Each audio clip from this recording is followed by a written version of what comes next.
Hello guys, welcome back to my YouTube channel. അപ്പോൾ ഇന്നത്തെ video ഒരു കുക്കിംഗ് വീഡിയോ. അങ്ങനെ പിറ്റേന്ന് ഫിദയുടെ ബർത്ത്ഡേ ആയതുകൊണ്ട് ഞാൻ കേക്ക് നോക്കാനായിട്ട് കടയിലൊക്കെ പോയിട്ടുണ്ടായിരുന്നു. അങ്ങനെ ഒരു കേക്ക് വാങ്ങിച്ചു. എന്നിട്ട് തിരിച്ച് വീട്ടിൽ വന്നു. അപ്പോൾ എനിക്കൊരു കേക്ക് ഉണ്ടാക്കാൻ ആഗ്രഹം ഉണ്ടായിരുന്നു. അതുണ്ടാക്കുന്ന വീഡിയോയും ഇതിൽ തന്നെ ഉണ്ട്. ഇപ്പോൾ നമ്മൾ ഉണ്ടാക്കാൻ പോകുന്ന പെറോട്ടയാണ്. അങ്ങനെ പെറോട്ടയ്ക്കായിട്ട് മൈദാമാവ് എടുത്തു. പാല്, മുട്ട, പഞ്ചസാര മിക്സ് ചെയ്ത് മാവിലോട്ടൊഴിച്ച് നല്ലപോലെ കുഴച്ച് നോക്കി. പക്ഷേ യൂട്യൂബിൽ വീഡിയോ കണ്ട് അതിൻ്റെ അളവൊക്കെയാണ് എടുത്തതെങ്കിലും പക്ഷേ സെറ്റാവുന്നുണ്ടായിരുന്നില്ല. അങ്ങനെ ഞാൻ വീണ്ടും കുറച്ച് മാവൊക്കെ ആഡ് ചെയ്ത് എങ്ങനെയൊക്കെയോ കുഴച്ച് ഒരു പരുവം എത്തിച്ചു.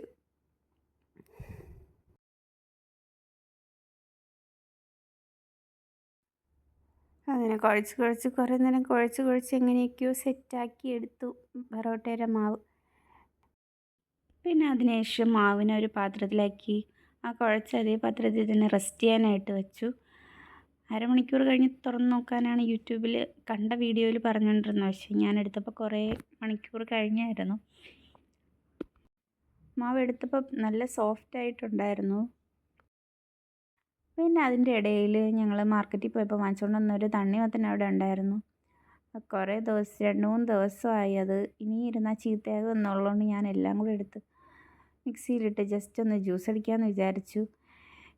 അങ്ങനെ ഞാൻ തണ്ണിമത്തൻ ജ്യൂസും സെറ്റാക്കി. തണ്ണിമത്തൻ എടുത്ത് കഴിച്ചു നോക്കിയപ്പം നല്ല ടേസ്റ്റ് ഉണ്ടായിരുന്നു, മധുരമൊക്കെ ഉണ്ടായിരുന്നു ഗൈസ്. അങ്ങനെ എന്തോ പോയി അണ്ണാനെ പോലെ അവിടെയെല്ലാം തേരാപാര നടക്കുന്നത് ഞാൻ പിന്നെ വീഡിയോ നോക്കിയപ്പോഴാണ് ഞാനും കണ്ടത്. പിന്നെ ജ്യൂസൊക്കെ എടുത്ത് പഞ്ചസാരയും ഇട്ട് സെറ്റാക്കി ജ്യൂസ് അടിച്ചു. ഈ മിക്സിക്ക് ചെറുതായിട്ട് അരയാൻ പാടുണ്ടെങ്കിൽ ഒന്ന് അരഞ്ഞ് കിട്ടി അങ്ങ് പെട്ടെന്ന് അരഞ്ഞോളും.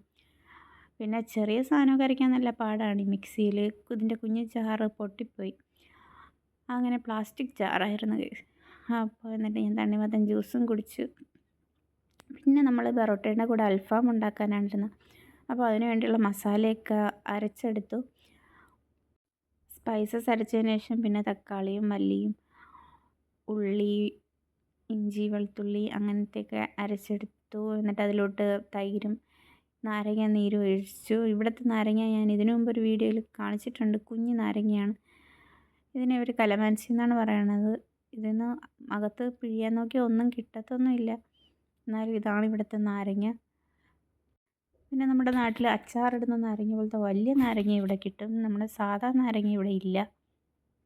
പിന്നെ അരച്ച് വെച്ച പേസ്റ്റ് ആ സ്പൈസസിലോട്ടൊക്കെ ഇട്ടെടുത്ത് രണ്ടും കൂടെ മിക്സ് ചെയ്തു. പിന്നെ അതിലോട്ട് കുറച്ച് മുളക് പൊടി ഇട്ട് മിക്സ് ചെയ്തു.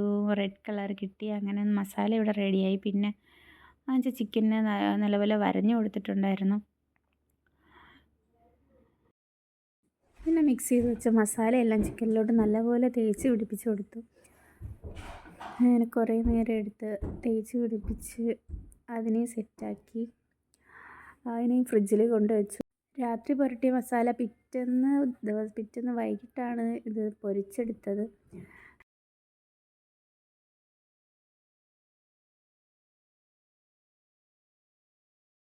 പിന്നെ അടുത്തതാണ് നമ്മൾ കേക്ക് ഉണ്ടാക്കാൻ പോയത്. അങ്ങനെ കേക്കിനെ മാവ് സെറ്റ് ചെയ്ത് വെച്ചു. പിന്നെ പഞ്ചസാര പൊടിച്ചെടുത്തു. പിന്നെ മുട്ട ബീറ്റ് ചെയ്തെടുത്തു.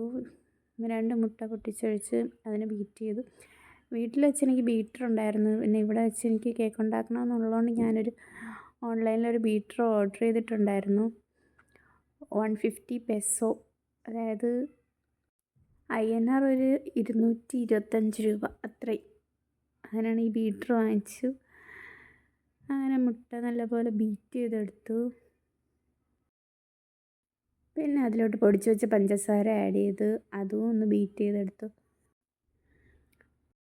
പിന്നെ അതിൽ കുറച്ച് പാലൊഴിക്കാൻ പറഞ്ഞു. അപ്പം പാൽ കലക്കാനുള്ള മടി കൊണ്ട് ഞാൻ പാൽപ്പൊടീനെ നേരെ എടുത്തിട്ടു. പിന്നെ ഓയിലും ആഡ് ചെയ്ത് അതും ജസ്റ്റ് ചെറുതായിട്ടൊന്ന് ബീറ്റ് ചെയ്തെടുത്തു. പിന്നെ അതിലോട്ട് നേരത്തെ എടുത്ത് വെച്ചിരുന്ന മൈദ, ബേക്കിംഗ് സോഡ, ബേക്കിംഗ് പൗഡർ ആ മിക്സ് ഇട്ട് കൊടുത്തു. ജസ്റ്റ് സ്പാച്ചിൽ വെച്ച് മിക്സ് ചെയ്തുള്ളതിന് ഞാൻ ചെറുതായിട്ട് ബീറ്ററിട്ടാണ് മിക്സ് ചെയ്തെടുത്തത്. പിന്നെ ഇതെല്ലാം കേക്ക് ടിന്നൊന്നും ഇല്ലാത്തതുകൊണ്ട് ഒരു പിടിയുള്ളൊരു പാത്രമായിരുന്നു ഉണ്ടായിരുന്നത്. അത് ഇവിടെയുള്ള വേറൊരു വലിയ പാത്രത്തിൻ്റെ അകത്ത് ഇരിക്കുമായിരുന്നു. അങ്ങനെ അതിലാണ് ബേക്ക് ചെയ്യാൻ വെച്ചത്.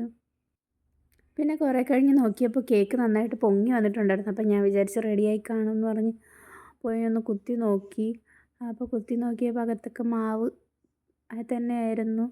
പിന്നെ ഞാൻ അടച്ചു വെച്ചു. പിന്നെ ഒരു പൈപ്പിംഗ് ബാഗ് ഉണ്ടാക്കാൻ വേണ്ടി ഒരു കവറൊക്കെ വെട്ടിയെടുത്തു. പിന്നെ ആ സമയത്ത് ഞാൻ ക്രീം വിപ്പ് ചെയ്തെടുത്തു.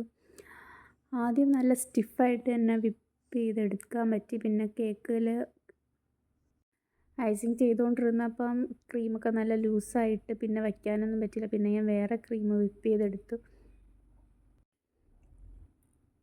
പിന്നെ ഷുഗർ സിറപ്പ് ഉണ്ടാക്കാൻ വേണ്ടി വെള്ളം വെച്ചു. അങ്ങനെ ഷുഗർ സിറപ്പ് റെഡിയാക്കി.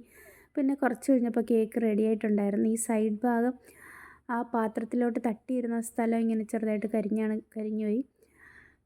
ഈ പാത്രം അതിൻ്റെ അകത്ത് നേരെ കൊള്ളില്ലായിരുന്നു, ചരിഞ്ഞാണ് ഇരുന്നത്. അപ്പോൾ കേക്ക് അങ്ങോട്ടൊരു ചായവുണ്ടായിരുന്നു. പിന്നെ കേക്ക് എടുത്ത് സെറ്റ് ചെയ്തെടുത്തു. അപ്പോൾ നല്ല കേക്കായിരുന്നു. പിന്നെ സൈഡിൽ ഞാൻ ബട്ടർ പേപ്പർ അല്ലാണ്ട് മാവിട്ടതുകൊണ്ടാണ് ആ മാവൊക്കെ സൈഡിലിരിക്കുന്നത്. അങ്ങനെ ഞാൻ സൈഡ് അരിഞ്ഞ് കളഞ്ഞിട്ട് 3 ലെയറായിട്ട് കട്ട് ചെയ്തെടുത്തു.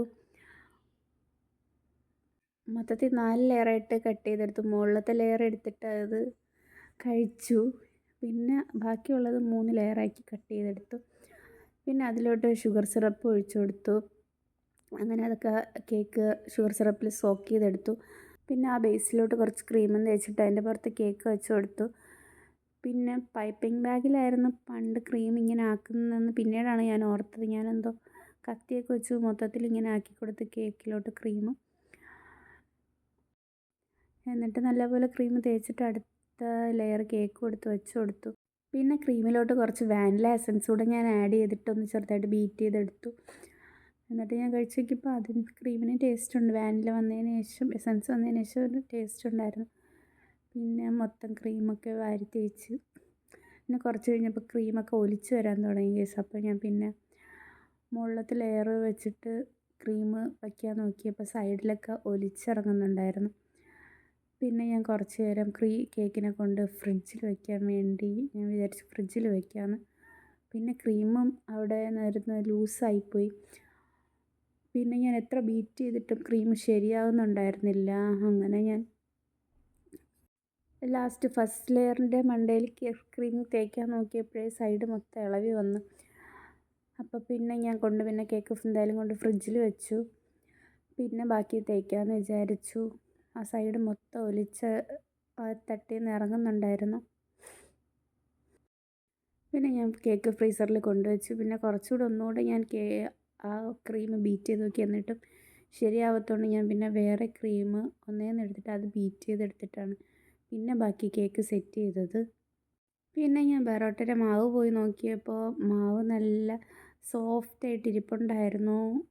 നല്ല സോഫ്റ്റായിട്ട് കിട്ടിയിട്ടുണ്ടായിരുന്നു മാവ്. പിന്നെ പരത്തി എടുത്തിട്ട് അതിനെ കഷ്ണങ്ങളാക്കി മുറിച്ചെടുത്തു.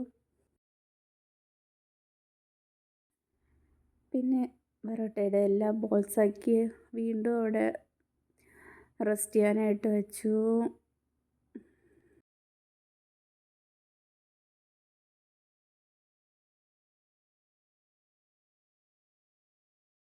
അങ്ങനെ എല്ലാ ബെറോട്ടയുടെയും എല്ലാം ഉരുട്ടി എല്ലായിട്ട് എടുത്തിട്ടുണ്ടായിരുന്നു. പിന്നെ അതിലും കുറച്ച് എണ്ണ ഒഴിച്ച് അവിടെ വെച്ചു. ഇത് ഫിദ ആ സമയം ഉറങ്ങുമായിരുന്നു ഇതൊക്കെ ഞാൻ ചെയ്തുകൊണ്ടിരുന്നപ്പോൾ. അപ്പോൾ അവൾ എണീക്കാൻ സമയമായതുകൊണ്ട് ഞാനവിടെ എൻ്റെ ക്രീം കേക്ക് രാവിലെ കൊടുക്കണമെന്നായിരുന്നു എൻ്റെ മനസ്സിൽ. പക്ഷേ അത് റെഡിയാവാത്തതുകൊണ്ട് ഒരു ക്രൊസൻ്റ് എടുത്ത് അതിലൊരു മെഴുതിരിയും കത്തിച്ച് ഞാൻ അവൾക്ക് വെച്ച് കൊടുത്തു. അപ്പോൾ അവൾ താഴോട്ട് ഇറങ്ങി വന്നപ്പോൾ തന്നെ ടേബിളിൽ ലൈറ്റൊക്കെ അതിന് മുമ്പ് ഇറങ്ങി വരുന്നതിന് മുമ്പ് തന്നെ ടേബിളിൽ ലൈറ്റൊക്കെ സെറ്റ് ചെയ്തിട്ടുണ്ടായിരുന്നു. പിന്നെ അതിന് ശേഷം ബാക്കി നമ്മൾ ബെറോട്ട ഉണ്ടാക്കുന്ന പണിയിലോട്ട് പോയി. പിന്നെ ബെറോട്ടേനെ എല്ലാം പരത്തിയെടുത്തു. അതിൻ്റെ ഇടയിൽ ഞാൻ കുറേ കണ്ണും മൂക്കൊക്കെ വരയ്ക്കുന്നുണ്ടായിരുന്നു. അതെല്ലാം പരത്തുമ്പോൾ വീഴുന്ന ഹോളുകളായിരുന്നു. അതിനൊക്കെ ഞാൻ വലുതാക്കി കണ്ണൊക്കെ വരച്ചു കൊടുത്തിട്ടുണ്ടായിരുന്നു.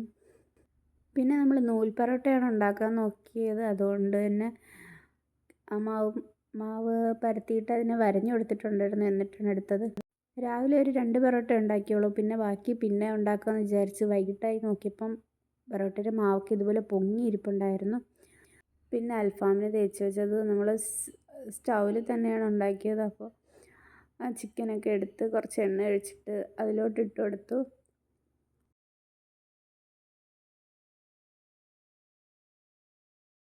അങ്ങനെ നമ്മുടെ ബറോട്ടയും അൽഫാമും വൈകിട്ടായപ്പോൾ റെഡിയായി ഗൈസ്.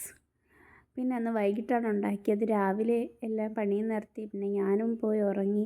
ഫിദ അന്ന് നോമ്പായിരുന്നു, അപ്പോൾ അവൾ 6 മണിക്കേ കഴിക്കുള്ളായിരുന്നു വൈകിട്ട്. അങ്ങനെ വൈകിട്ടാണ് ഞങ്ങൾ പിന്നെ ബാക്കി ഉണ്ടാക്കിയത്. അങ്ങനെ ഇതായിരുന്നു ഗൈസ് ബറോട്ടയും അൽഫാമും.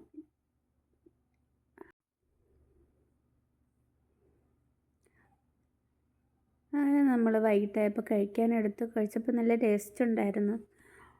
അങ്ങനെ നമ്മൾ രണ്ടുപേരും കൂടെ അവിടെ ഇരുന്ന് കാര്യമൊക്കെ പറഞ്ഞ് അത് കഴിച്ചു.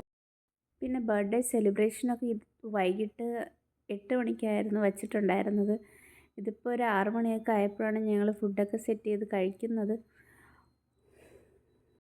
പൊറോട്ടയിൽ ഒരു 2-3 എണ്ണം ചീറ്റിപ്പോയെങ്കിലും ബാക്കിയൊക്കെ നല്ല റെഡിയായി കിട്ടിയിട്ടുണ്ടായിരുന്നു. പിന്നെ ഞങ്ങളത് രണ്ടും കൂടെ കൂട്ടി കഴിച്ചു. അപ്പോൾ ഇത്രയേ ഉള്ളൂ വീഡിയോ ഇഷ്ടമായ സബ്സ്ക്രൈബ് ചെയ്യാൻ മറക്കല്ലേ. അതിൻ്റെ ഇടയ്ക്ക് ഞങ്ങൾ പിന്നെ പോയി കുറച്ച് മയണൈസ് കൂടെ ഉണ്ടാക്കി, മുക്കി കഴിക്കാനൊന്നും ഇല്ലല്ലോന്നും പറഞ്ഞിട്ട്. അങ്ങനെ അപ്പോൾ വീഡിയോ ഇഷ്ടമായ സബ്സ്ക്രൈബ് ചെയ്യാൻ മറക്കല്ലേ. Thanks for watching. Bye guys. പിന്നെ കേക്ക് ഒരുവിധം സെറ്റ് ചെയ്ത് ഇങ്ങനെ ആക്കി. പിന്നെ കുറച്ച് കഴിഞ്ഞിട്ട് ഇതിൻ്റെ ലുക്കൊക്കെ മാറ്റി കൊടുത്തായിട്ടുണ്ടായിരുന്നു. പിന്നെ കേക്ക് ബാക്കി ഉണ്ടാക്കിയ വീഡിയോ ഒന്നും എടുക്കാൻ പറ്റിയില്ല. അപ്പോൾ ഇപ്പോൾ ഇത് മുറിക്കുന്ന ഈ കേക്കാണ് ഗൈസ്, ഞാൻ ഉണ്ടാക്കിയ കേക്ക്.